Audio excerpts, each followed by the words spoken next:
मुजफ्फरपुर शहर के जिले में देर रात बेखौफ अपराधियों ने व्यवसायी की गोली मारकर हत्या कर दी। घटना नगर थाना क्षेत्र के तिलक मैदान रोड की है। उस समय जर्दा परचून व्यवसायी गोविंद कुमार अपनी दुकान बंद कर घर लौट रहे थे। घर जा रहे थे तभी घात लगा अपराधियों ने ठीक उनके घर के बाहर पीछे से गोली मारी और स्कूटर से गिर गए तो वहीं अचेत होकर सड़क पर पड़े रहे। बेहोश होते ही गोली चलने की आवाज सुनकर आसपास के काफी लोग की भीड़ जमा हो गई तो वहीं बाइक सवार 2 अपराधी वहां से भाग निकले।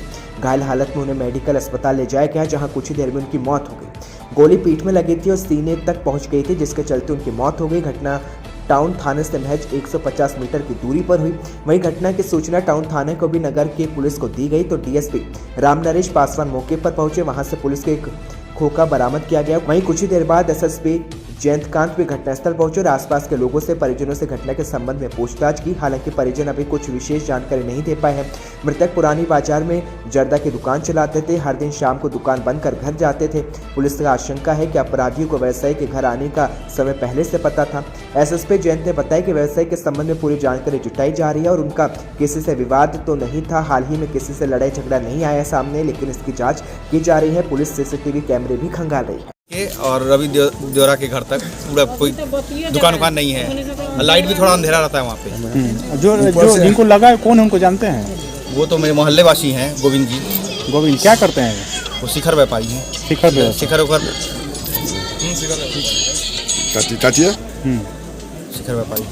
अच्छा, भागने का किधर रास्ता है? इधर एजाजी मार्ग में यहाँ से तो बहुत सारा रास्ता, ये गली है, फिर से एक वो पतला। समाजवादी पार्टी के राष्ट्रीय अध्यक्ष अखिलेश यादव यूपी चुनाव को लेकर लगातार तेवर दिखा रहे हैं और इस बीच विधानसभा रुदौली में अखिलेश यादव ने भी जनसभा को संबोधित किया। इस दौरान सपा प्रत्याशी आनंद सेन और बीकापुर प्रत्याशी फिरोज खां गब्बर के समर्थन में जनसभा की।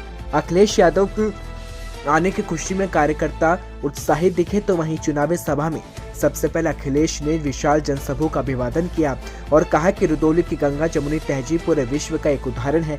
रुदौली में आकर ऐसा लगा कि पूरे अयोध्या की एक भी सीट कोई नहीं पाएगा। और सीएम योगी पर जुबानी हमला बोलते हुए कहा कि काका मतलब काले कानून पर चले गए तो उत्तर प्रदेश में बाबा ही जाएंगे। उन्होंने कहा कि बुलडोजर कहकर तंज कसते हुए कहा कि बाबा जी कह रहे थे कि गर्मी बहुत है, गर्मी निकाल देंगे। बाबा भी हार मानने को तैयार नहीं, जबकि 2 चरणों में वे हार गए हैं और पहले चरण में इनके नेता भी ठंडे हो गए और दूसरे चरण में शून्य हो गए। वहीं अयोध्या में 5वें चरण में वोट पड़ेगा। यहाँ की जनता गर्मी निकालने वालों की भाप निकाल देगी। अखिलेश ने कहा कि भाजपा लगातार झूठ बोलती है। उनके भाजपा के नेता छोटा झूठ और बड़े नेता बड़े झूठ बोलते हैं और सबसे बड़े नेता सफेद झूठ बोलते हैं। अखिलेश ने कहा कि किसान, नौजवान, दलित और गरीब सबको सरकार ने लूटा है और साथ ही अखिलेश ने कहा कि अगर सरकार आई तो BEd अभ्यर्थियों की ज्यादा से ज्यादा भर्ती करेंगे। 69,000 शिक्षक भर्ती के साथ शिक्षा मित्रों की व्यवस्था और समस्या को पहले सुना जाएगा और उस पर काम भी किया जाएगा। इसके साथ ही सरकार बनने पर पुलिस और फौज की भर्ती भी निकाली जाएगी। साथ ही अखिलेश ने कहा कि सरकारी कर्मचारियों की पुरानी पेंशन भी बहाल करने का काम किया जाएगा। बिहार पुलिस सप्ताह के तहत मोतिहारी पुलिस के द्वारा एक सप्ताह तक अनेकों कार्यक्रम चलाया जा रहा है, जिसमें रन फॉर पीस के अलावा कई कार्यक्रम है। हालांकि इन सबके बीच ढाका पुलिस के द्वारा एक अनोखा कार्य किया गया। आपको बता दें, ढाका थाना की एएसआई चंदन कुमार सड़क सुरक्षा को लेकर एक मिसाल देते पेश आए, जहां चंदन कुमार अपने हाथों में एक नारियल, हथौड़ा और हेलमेट लिया और पहुंच गए शहर के बीचों बीच गांधी चौक पर और फिर राहगीरों को एकत्रित किया और चौक पर काफी संख्या में लोग एकत्रित हो गए, जिसके बाद चंदन अपना कर्तव्य दिखाना शुरू कर दिया। पुलिसकर्मी चंदन हेलमेट के अंदर नारियल को रखा और उसके बाद हथौड़े से हेलमेट पर हथौड़ा मारा तो नारियल को कुछ भी नहीं हुआ और फिर एक अलग रखे नारियल पर हथौड़ा मारा, जिसके बाद नारियल के 2 टुकड़े हो गए। चंदन अपने इस कर्तव्य से लोगों के बीच में मैसेज देने का प्रयास कर रहे थे कि अगर बिना हेलमेट पहने व्यक्ति का एक्सीडेंट होता है तो किस तरह की भयावह स्थिति पैदा हो सकती है। सिकंदराव के गोसगंज में गोली लगने से घायल हिंदुवादी युवक की उपचार के दौरान मौत हो गई। परिजनों ने जमकर कोहराम मचाया। पुलिस ने शव को कब्जे में ले लिया। बता दें, सिकंदराव कस्बे के मोहल्ला गोसगंज में हिंदुवादी नेता और भाजपा युवा मोर्चा के महामंत्री कृष्णा यादव संदिग्ध परिस्थिति में गोली लगने से घायल हो गए, जिन्हें उपचार के लिए अस्पताल ले जाया गया, लेकिन कृष्णा यादव की मौत हो गई। खबर सुनते ही परिजनों में कोहराम मच गया तो पुलिस के द्वारा शव को कब्जे में लेकर पोस्टमार्टम के लिए भेज दिया गया।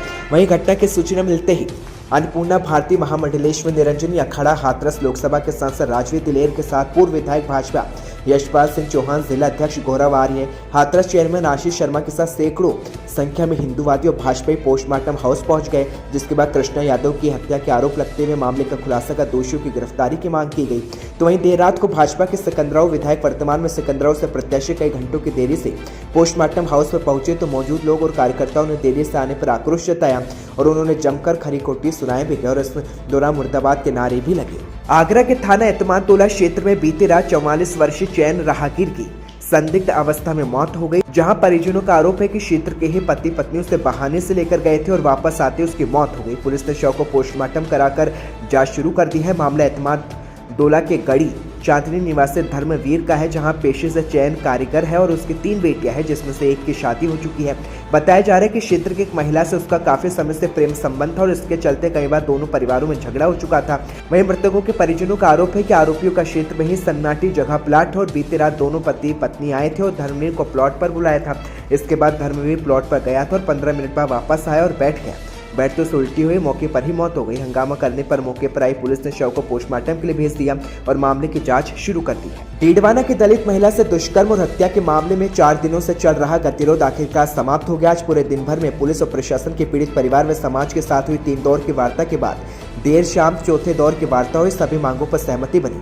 जिला कलेक्टर पीयूष सामरिया व जिला पुलिस अधीक्षक राममूर्ति जोशी की अगुवाई में लगभग 2 घंटे बैठक और वार्ता चली। वार्ता में पीड़ित परिवार व संघर्ष समिति की मांगों पर सर्वसम्मति से निर्णय लिया गया। इसके तहत मामले की जांच एडीजी स्तर से करवाने और मामले में दोषी कार्रवाई के खिलाफ SC/ST एक्ट व धाराओं में मुकदमा दर्ज करने और जांच में अन्य आरोपियों के नाम पर कार्रवाई की सहमति बनी है। वहीं पीड़ित परिवार को SC/ST एक्ट के तहत अधिकतम मुआवजा दिलाने, सहायता राशि बच्चों के नाम संयुक्त खाते में दिए जाने, बालिग होने पर एक बच्चे को राजकीय सेवा की अनुशंसा किए जाने की सहमति की है। इस प्रकार पालनहार योजना के तहत पीड़िता को 3 बच्चों को सहायता राशि देने, परिवार को रोजगार के लिए डेयरी बूथ का आवंटन करने और बच्चों को आवासीय विद्यालय में प्रवेश की सहमति बन गई है। वहीं लगभग 2 घंटे तक वार्ता में सभी मांगों पर सहमति के बाद परिजन पीड़िता का शव लेने और दाह संस्कार को राजी हुए, जिसके बाद जिला कलेक्टर भी धरनास्थल पहुंचे, जहां उनकी उपस्थिति में मेघवाल समाज के अध्यक्ष रघुनाथ प्रसाद ने प्रशासन के द्वारा मांगे माने जाने की जानकारी देते हुए धरना समाप्त किया।